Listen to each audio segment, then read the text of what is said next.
Move on. It's time now for our special segment, D Street Chatter. What is a chatter today? What a manic Monday on the street. We have, of course, Nimesh joining in as always.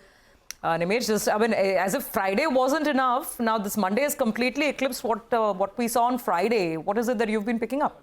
Oh, absolutely, Surbhira. And it has come as a bit of a surprise as well. Nobody was anticipating such a sharp sell-off Indian markets on the very first day of this week. So caught off guard to some extent, but again, the sense I'm getting is there is selling as well. We saw the selling pressure on Friday as well. The FI number was quite large, and looks like even today there is going to be a large, substantially large FI sell figure. So that number would be quite important to track. I guess globally there are a couple of global triggers which are having an impact on most markets in India as well. One, of course, is the currency move. We extensively discussed that throughout the day. And second is the central bank action. There is a lot of concerns about what, maybe what Japan central bank will do and what impact it can have on the currencies and on global markets. So again, that's something which is weighing on the sentiment in the Indian markets as well. And that's added by the FI selling pressure. I guess technically we're back to very close to that crucial support on the downside, which is 23,300. I've been saying this, that the Nifty seems to be in that 1,000 points range. On the upside, 24,300 is acting as a very strong resistance, and on the downside, 23,300 is a level to watch as a crucial support. So that's something to track. From a sector point of view, financial has been a big underperformer today. Again, the Q3 has not gone down so well as far as the updates are concerned, and that's the reason why the bank Nifty is up almost 2%. But surprisingly, there is selling across the board today. The broader markets have been under pressure as well.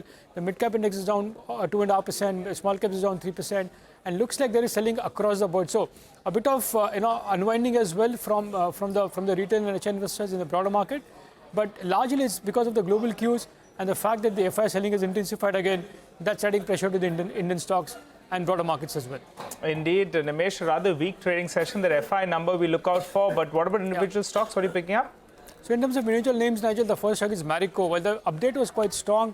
The stock is under pressure today, but I understand there's going to be a small MOC buying as well in Marico in today's market. So that's something to track from a flow perspective. The second stock is Zomato, under pressure for the second day running.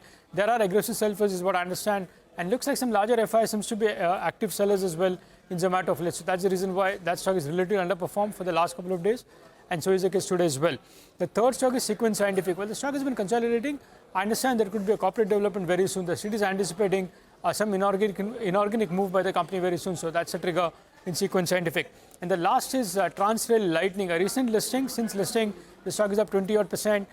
Huge volumes in the last couple of days. Even in today, in a weaker market, that stock is buzzing in trade, largely on back of strong HNI flow. So some HNI action seems to be quite active in the recent listing, and hence Transrail is buzzing in trade today. Okay, all right, Nimesh. Thanks very much for joining in with all the updates today. We do have to take